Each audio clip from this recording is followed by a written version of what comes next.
Have you ever been so good to someone that you ended up losing them? Sit with that question for a moment.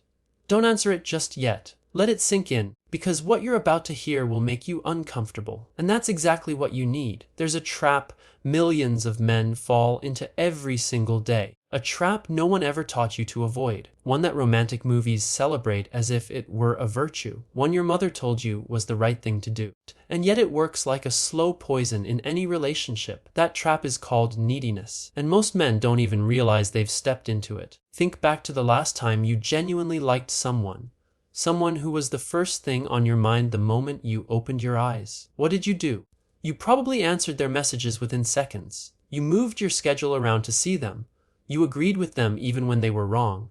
You looked for any excuse to be around, and you truly believed that was the right move. That being that attentive, that available, that devoted was going to work. But it didn't, and this is where everything really starts. Human psychology follows a ruthless logic that couldn't care less about good intentions. It doesn't matter how much effort you put in, or how many hours you spent thinking about that person. What it perceives, what it processes, what it turns into attraction or indifference is something entirely different. And once you understand this mechanism, once you really see it in action, you'll look back and understand why things happened the way they did. There's a 15th century philosopher no one would ever connect to romantic relationships. A man who wrote about princes' power and human nature with a coldness that shocked his era. Machiavelli. And yet what he wrote about the human condition, about fear, respect, and the desire for control, describes with absurd precision something that happens every day in millions of conversations, dates, and relationships that go cold without anyone knowing why. Machiavelli said that men who rely on pleading and excessive compliance always end up destroyed. He wasn't talking about love. He was talking about politics. But the principle is the same. Because attraction isn't politics, yet the psychology behind it is.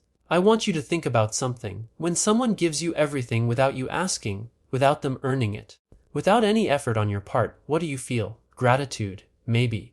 Comfort, but rarely admiration, rarely the kind of deep respect that makes someone hold a special place in your mind. Human value works the same way economic value does. And as cold as it sounds, the brain doesn't tell those two mechanisms apart. What is scarce is perceived as valuable. What is abundant is seen as disposable. When a man becomes omnipresent, predictable, always available, always accommodating, his presence stops meaning much. Not because he's a bad person, not because he doesn't deserve affection, but because the other person's brain has unconsciously coded that man is someone with nothing better to do, that his time has no value, that his presence isn't a choice but a necessity, and neediness has never generated respect in any human mind. I didn't make this up. There are decades of research in evolutionary psychology pointing in the same direction. Robert Cialdini, one of the most influential social psychologists of the 20th century, spent years studying the principles that drive human behavior, and one of the most powerful he identified was scarcity. The human brain is wired to value what it sees as hard to get. That's not a flaw. It's a survival mechanism embedded in the nervous system for hundreds of thousands of years.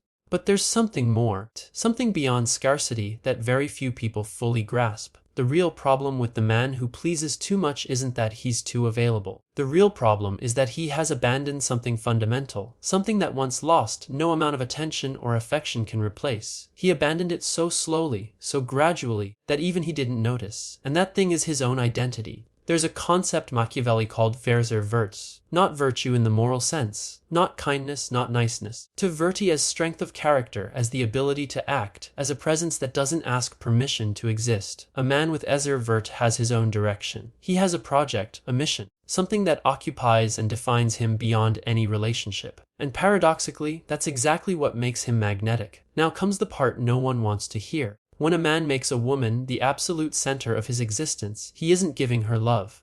He's handing her a burden she never asked for. The pressure of being the primary source of meaning in someone else's life is crushing, and the female brain, perfectly tuned to detect weakness and strength, perceives it immediately, not as a romantic gesture, but as a warning sign. Genuine attraction, the kind that lasts, the kind that creates that inexplicable chemistry we've all felt at some point, is born from respect. And respect comes from something very specific: a man who knows who he is, knows what he wants, and isn't willing to negotiate that for anyone. That doesn't mean being cruel. It doesn't mean being indifferent. It doesn't mean putting on a mask of coldness and hiding behind it. It means something much deeper and much harder. It means having real boundaries, not the kind people declare and then drop as soon as pressure shows up. Boundaries that are the natural expression of who you are and what you value. Think about this.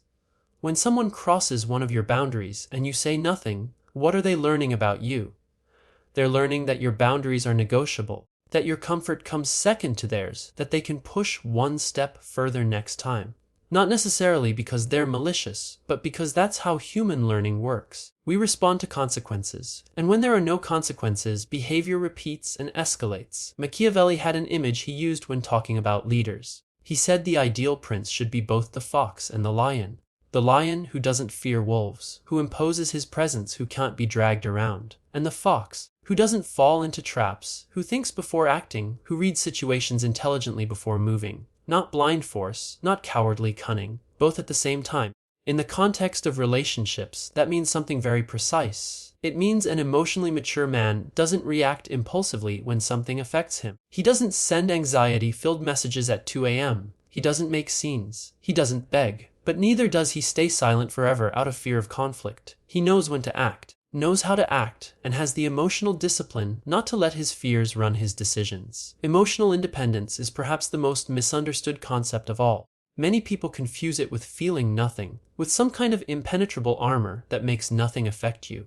That's not emotional independence, that's dissociation. And it's just as destructive as excessive neediness, only in the opposite direction. Real emotional independence means you can feel without letting those feelings dictate your actions. That you can love someone deeply without that affection turning you into a hostage to their choices. That your well-being doesn't depend on constant validation from another person. That if the relationship ended tomorrow, you'd still have a life worth living. A purpose that gets you out of bed in the morning. An identity not defined by whether someone loves you or not, and this is crucial. Listen carefully. Attraction isn't maintained through gestures. It's maintained through presence, through the energy of someone who is where they are because they want to be there, not because they need to be there. Someone who gives because they have something to give, not because they fear what will happen if they don't. There's an enormous difference between the two, and the human brain detects it effortlessly, even if it can't always put it into words. There was an experiment by psychologists at the University of Rochester. They studied communication patterns in couples for years and found something surprising. The relationships that worked best long-term weren't the ones with the most communication. They were the ones with the most honest communication, the ones where both people felt safe enough to say what they truly thought, even when it was uncomfortable, especially when it was uncomfortable. Radical honesty requires one thing very few people possess: indifference to rejection. Not indifference to the person, indifference to rejection. The ability to say what you think, knowing the other person might not like it, and accepting that possibility without it destroying you. Only someone who doesn't need another person's approval to feel complete can do that. And now comes something that might feel uncomfortable, something you may have avoided thinking about until now. What if the person who has sabotaged your relationships the most isn't any of the people you've been with? What if it's you? Not because you're inadequate, not because you have some irreparable flaw, but because no one taught you what it means to have a real presence. A presence that doesn't ask permission. A presence that doesn't shrink itself to fit into the space another person leaves for it. Human beings learn through models. And the models we were given, movies, TV shows, songs, all insisted on the same message: give yourself completely, put the other person first, sacrifice whatever's necessary, and love will reward you. It's a beautiful message, and it's deeply damaging. Not because love doesn't require devotion, but because the devotion that builds something real doesn't come from fear of loss. It comes from the abundance of someone who has so much to give that giving costs them nothing. That's the difference. A man who gives from fear always gives too much and always receives too little. A man who gives from strength naturally calibrates, keeps balance, and creates a dynamic where the other person also wants to give. Leadership. That word has been used so much it's lost almost all meaning. But in the context of a relationship, leadership has nothing to do with domination or control. It has to do with direction, with making decisions instead of always waiting for the other person to decide, with taking responsibility for what happens instead of staying in the comfortable position of merely reacting. Women aren't looking for men who control them. They're looking for men they can lean on, And being able to lean on someone doesn't mean that person carries everything. It means the other person has enough solidity that being near them feels like solid ground, like a place from which growth is possible, instead of a place where one constantly has to manage someone else's anxiety. This whole conversation leads to an inevitable point, and it's the hardest of all. To become that person. The work doesn't begin in the relationship. It begins much earlier. It begins in how you relate to yourself, in whether you can spend time alone without loneliness feeling unbearable, in whether you have goals that matter to you regardless of whether someone is watching, in whether you treat your own time as valuable, or as something you're willing to sacrifice the moment someone asks. Identity isn't something you declare. It's something you build through repeated actions over time. And every time you give in when you don't want to, every time you say yes when you wanted to say no, every time you shrink who you are to avoid making anyone uncomfortable, you're telling yourself something. You're telling your own brain that you don't deserve respect. And the brain learns. But it also learns the opposite. Every time you hold a boundary, even when it's uncomfortable, every time you prioritize your own judgment, every time you act from who you are instead of from what you fear, you're building something. You're building the kind of person who doesn't need to beg for attention, who doesn't need to monitor other people's behavior to feel safe, who can enter any relationship from strength rather than from lack. And when you get there, when you truly get there, something changes. Not only in how others see you, the way you see yourself changes too. And that difference, that subtle yet absolutely radical difference, is what separates the men who build relationships that work from those who keep repeating the same pattern without understanding why. It's not magic. It's not a psychological trick. It's not some sophisticated power game. It's simply the natural consequence of being someone real. Someone who knows who they are, who isn't afraid to be it, and who understands that the greatest attraction they can generate will never come from what they do for others. It will come from what they are for themselves. If you made it this far, you're already doing something different. You're already sitting with an uncomfortable idea instead of running from it.